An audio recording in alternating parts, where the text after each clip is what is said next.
Okay, so I'm going to give you a quick tour of my train table. It all started with this book, and in the back is the plans I used, and it was called the Oregon Pass. It's actually pretty comprehensive, the plans, and what you're going to see is I basically took these plans the way they were, and I constructed the whole table. So just to give you a little sight there, you can see that I put the different pieces of wood together, and I glued it all in. But okay, so why don't I go over and I will show you the control panel. What you see on the left and the top right is two controllers. I call them cabs, and I can assign those to the engine. In the middle is my DCC unit by Digitrax. It's actually called a Zephyr, and I like it because it has two jumper ports that allows me to hook up the other things. Now everything else here you're going to see is these are all the switches that controls the whole track. So just for fun, I'm going to take you around and show you one of my engines. Okay, so we're going to start up the engine, and this is actually one of my better engines. And what we're going to do is we're going to take this down, and we're going to actually follow it and see if we can get some scale. And here, we're going to back her up. Alright, and now what we're going to do is we're going to take her out of the yard, and here it goes. So this is this is a small train. I can actually put 15-20 cars on, but usually I don't, because it's too hard to switch them in and out in the yard. Okay, so moving forward, you see the train. It's going to go around this first bend here, and it's actually going down the mountain, and it's going to peer out of this tunnel here.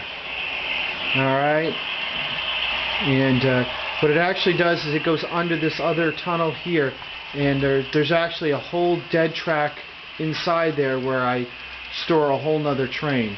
So this is where the reversing loop used to be before I went to DCC. So now it's going to switch over, and now it's actually going to be going on the eastbound lane when it comes out of that tunnel. So you can tell by how long it's been in there that it's been for a while. So now it's going to come over here. This section here, from all the way to the right, this is a new section that I just made up. And the reason is, after I made this, I realized I really didn't have enough for scenery.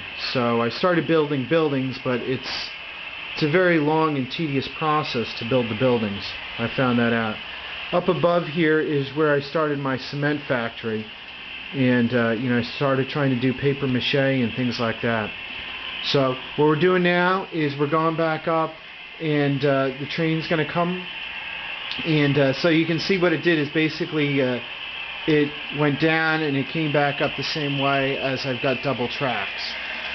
So now what we're going to do is we're going to go up, and this is across the freight yard where I like to store a lot of the cars. And what I'm going to show you right here is this is actually my roundhouse, and this is where I store the engines. The engine that's running is actually a very expensive engine. It's about $210. These engines that are here, these are all DCC compatible, and they were considerably cheaper. Okay, so we're going to go back over here, and we're going to see the train. It's coming up the mountain, and it's going to go around, and I'm going to actually try to see if I can get in a little bit so you can see it. So here's a little trap door where you can pull it out for access, and then over here is a big mountain range. So the kids helped me build this mountain range. It was a lot of fun. So now you can see the train's coming out of here, and it's going to go over these trestles that we put in, and there's this river, and now we're coming back around, and now we're going the westbound. So what it's going to do is it's going to go all the way around and through that tunnel,